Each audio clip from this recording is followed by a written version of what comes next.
Hello, I'm Adam Kielich, the principal attorney at the Kielich Law Firm in Bedford, Texas, where I help clients in the Dallas and Fort Worth area with their employment law, family law, and other litigation needs. Today's video is going to explore the different types of courts that are available across the North Texas region. We have pretty much every type of court that could be found within a region of a state, particularly Texas, of course, within our area, because we have counties of such different population levels, and we have the core DFW area, which is a large economic and population center within the country. So we'll talk about the federal courts a little bit, we'll talk about the municipal courts a little bit, but we'll spend the bulk of our time talking about the county and district level courts that are created under state law, because these are the majority of the courts, or at least the prominent courts within our area. So we'll start off with the federal courts. The federal courts in all of North Texas fall within one federal district, which has its own court system, and that's the Northern District of Texas. The Northern District of Texas comprises DFW, all of what is now sort of considered the North Texas metropolitan area, as well as some expanded areas within Texas. These courts don't have one centralized courthouse. Instead, there are multiple divisions within the district that have their own courts that all together comprise the Northern District. So there's a division in Dallas and a separate division in Fort Worth, and there are some other divisions, but those courts all fall within the Northern District, and they handle all cases brought under federal law, both civil and criminal, within the geographic area that makes up the Northern District, aside from a very small number of specific types of cases that are brought within special federal courts. Otherwise, they're going to handle any kind of civil lawsuits, criminal charges brought up under federal law, and bankruptcy within the district. These courts are governed under federal law and not at all by state law, and so they're completely distinct from all of the other courts we're going to talk about. Second, let's talk about the municipal courts. Numerically, these are the most numerous courts within the North Texas area, and that's because pretty much every city has its own municipal court.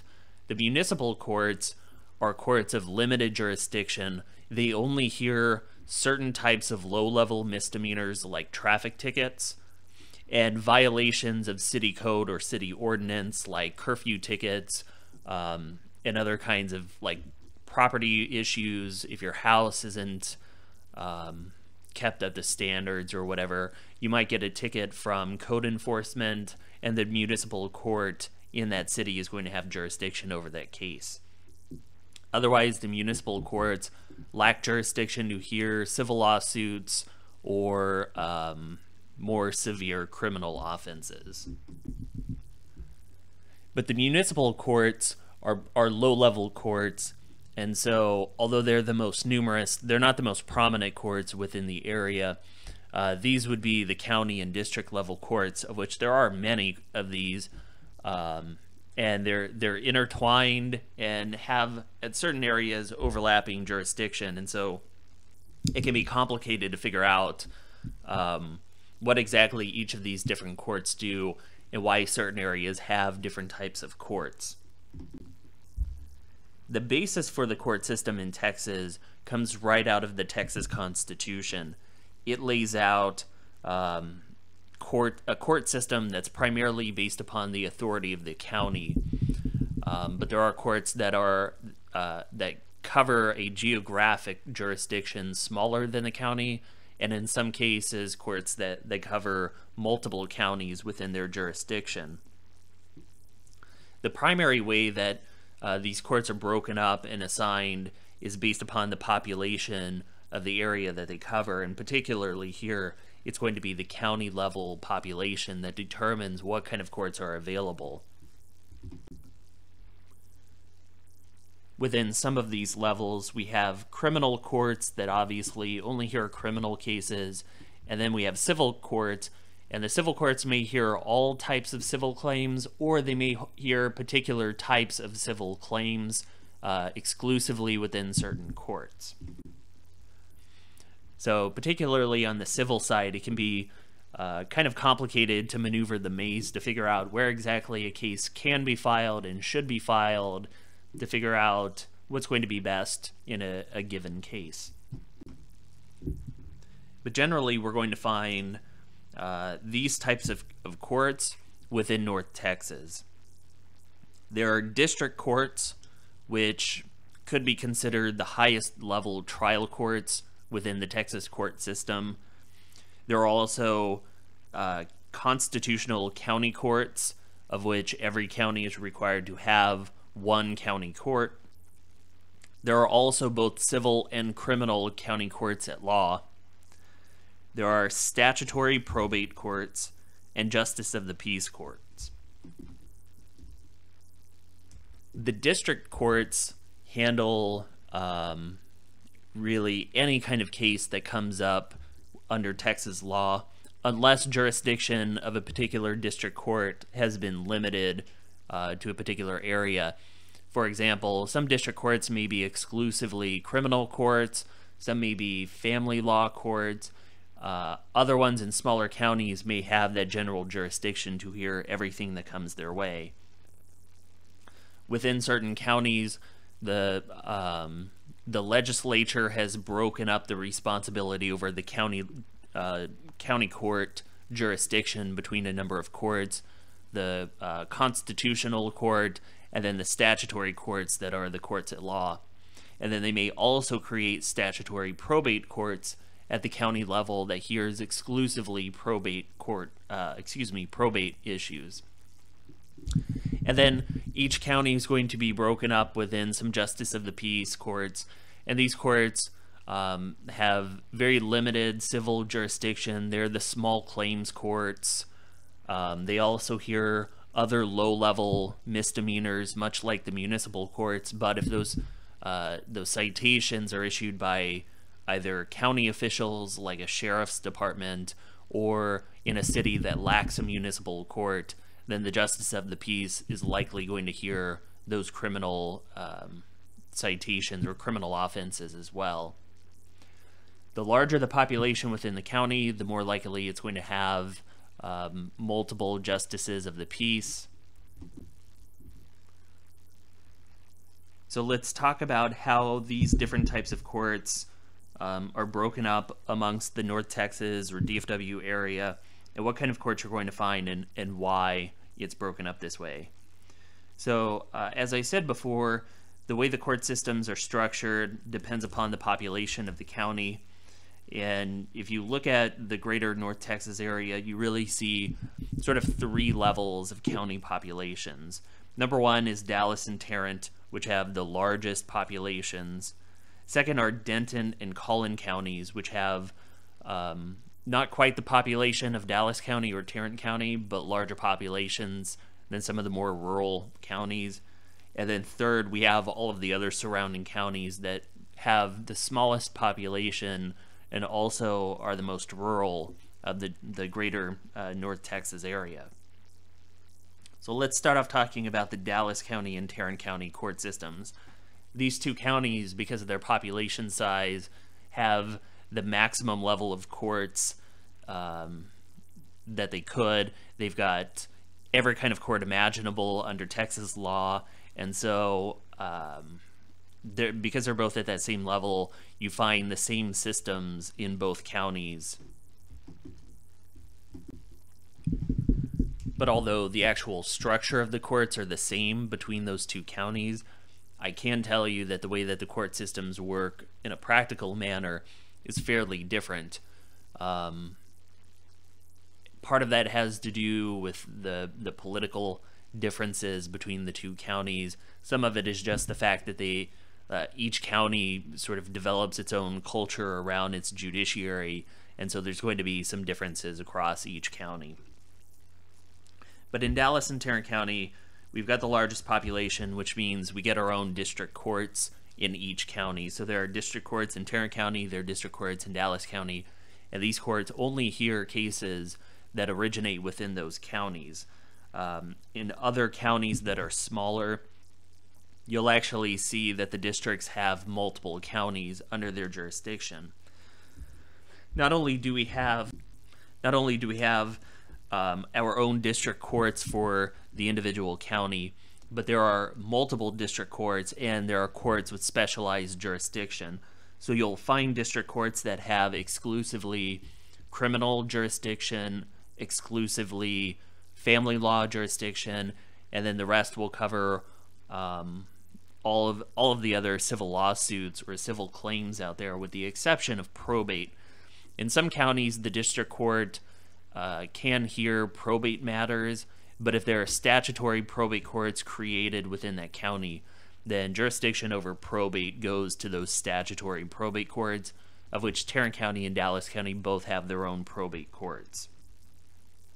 The district courts have a high level of overlap with the county courts, and that's primarily because the county courts have fairly broad jurisdiction for civil claims, and the district courts have basically almost infinite jurisdiction to hear civil claims.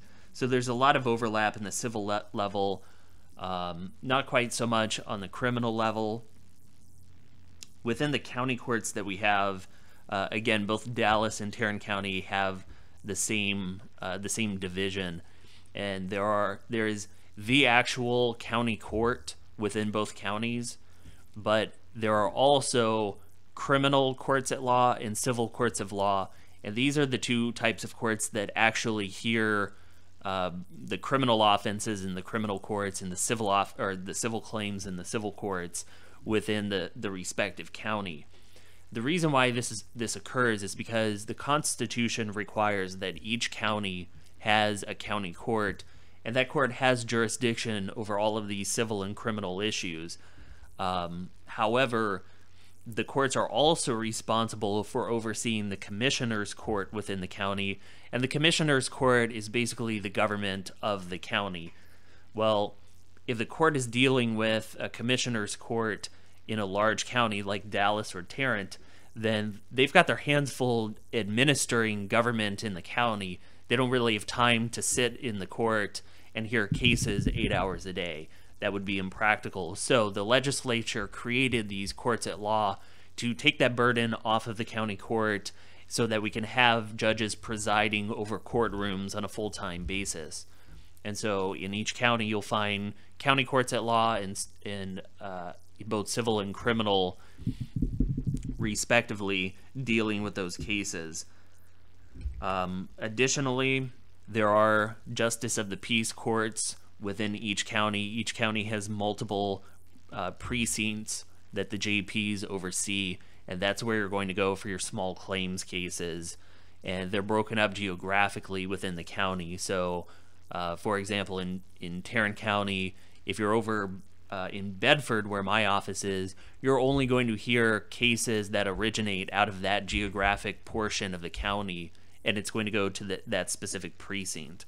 But if you're, say, on the other side of the county, there's a different precinct that's going to hear that case. Even though it's all of Tarrant County and they're JPs of Tarrant County, they have their own precinct that incorporates multiple cities or parts of cities across the county, or not really across, they're contiguous areas. So if you're in Tarrant County or Dallas County and you have a civil lawsuit you want to file, you've got to think about whether you want to file that into the small claims court, at the JP level, at the county court, or in the district court. And deciding which court you want to go into depends upon a number of factors. It depends upon what kind of damages you're requesting from the court, because each court has an upper limit of how much relief it can grant to a plaintiff. You've also got to think about what kind of familiarity the judges at that level have with your particular case. And you've also got to think about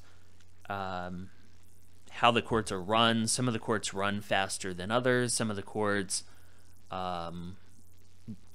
seem to be better venues for jury trials on particular kinds of cases.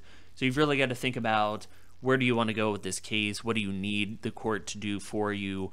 Or what do you want the court to do for you? And pick out which kind of case, or excuse me, which kind of court is going to be best for you. So that's Dallas and Tarrant County. If we go down to Denton and Collin County, which are both counties with moderate populations and quickly growing populations that may reach the Dallas and Tarrant County level within the near future. But with their moderate population, they do still have a lot of different courts. And so they're not terribly different from Dallas and Tarrant County. Probably the biggest difference is that their district courts are less specialized, meaning you're going to have, you might have a divorce that goes in front of a judge who's just got done having a hearing on a car wreck case. I've personally had that experience. And the judges bounce from one civil area to another one in the way that the district courts were originally intended to be courts of general jurisdiction. You've really got to think in this case whether you want to file at the county level or the district level. And one reason why that's important is both Denton and Collin County have areas that are fairly urbanized, and they have areas that are still fairly rural. Depending upon the nature of your lawsuit, you may want a judge who has particular familiarity with maybe a particular rural issue, if you've got maybe a land dispute or an issue that involves farmland, because a judge coming out of an urban area probably understands that a lot less than somebody who, maybe lives on a farm or grew up on a farm, who understands how those issues work. Some of the judges, depending upon where they come from, more urban or more rural areas, may have different political ideas that may impact the case. And so you've got to think about what venue makes sense for your lawsuit, and that could be much more different in Denton and Collin County versus Dallas and Tarrant County, where the bulk of both counties are more urbanized, and so the judges are being voted in by urban voters. And of course, these counties also have their own breakdown of county courts and JP courts. And if we look third at the other surrounding counties, these counties as a whole are more rural, less urbanized. They've got the lowest population, which means that they have less of a need for a complex court system, and the legislature has authorized fewer courts for those counties. You're more likely to find the district courts overseeing multiple counties. They're also going to be courts of general jurisdiction, which means they're hearing anything that a district court can hear. There may be divisions between between civil and criminal courts. Somebody may be assigned to hear just criminal cases, but in particularly small counties, there may only be one district court with one judge, and that's all you get. And that judge has to hear everything that comes up at the district level. In some of these smaller counties, the district courts have actually been removed from jurisdiction over some issues that they might hear, and some of that is assigned to the statutory county courts. And the reason they do that is not because the district courts are incapable of presiding over these issues, but because they're generally minor issues that don't require the level of expertise or specialization that a district court judge will have. And if you have a judge who's taking jury trials on, say, a murder case, you really don't want that judge having to figure out how to fit in a name change somewhere on the docket amongst a murder trial and maybe other large-scale litigation on a civil side. So instead, you can the legislature has moved some of that jurisdiction for those minor issues down to the county courts that have a less full docket and don't really need a high level of expertise to get that done. Incidentally, because, well, look, just because these populations tend to be more rural, they also tend to be more conservative, at least within this area. And so the judges that are elected there tend to be more conservative. And you've got to think about, if I need to bring a lawsuit in these counties, how is this going to fare against a judge who's more conservative? Maybe if that doesn't work out, I look for other possible counties or districts where this case could be brought. And so that's generally the way that the court systems are broken up across North Texas. There are certainly a number of other considerations that have not been addressed in this video that will help govern what kind of courts you may want to file into, and specifically which court you would want to file into, or what level of court you would want to file into in a given county. Really, the purpose here is to just sort of make sense when you go down like Belknap in Fort Worth, and there's court building after court building, trying to figure out which one of these buildings do I need to go into just for a hearing, because they all kind of they're all bunched up together, and it's not really clear which court handles what kind of cases. So I hope this has been at least somewhat useful, giving you some kind of guide about where to go to figure out the courts here in the DFW area. Of course, the individual district clerks or county clerks for the respective counties or districts can help you figure out whether your case is even one that they can accept. They're not going to be able to provide you legal advice about whether it is the place you should file, but they have to accept the cases, and so they can tell you whether it's a case that they can accept, or if you've got to go somewhere else with it. I think that's pretty much it. This video has gone on long enough, so no reason to stretch it out anymore. Again, I hope you found this useful, and thank you for listening as always, and I'll see you next video.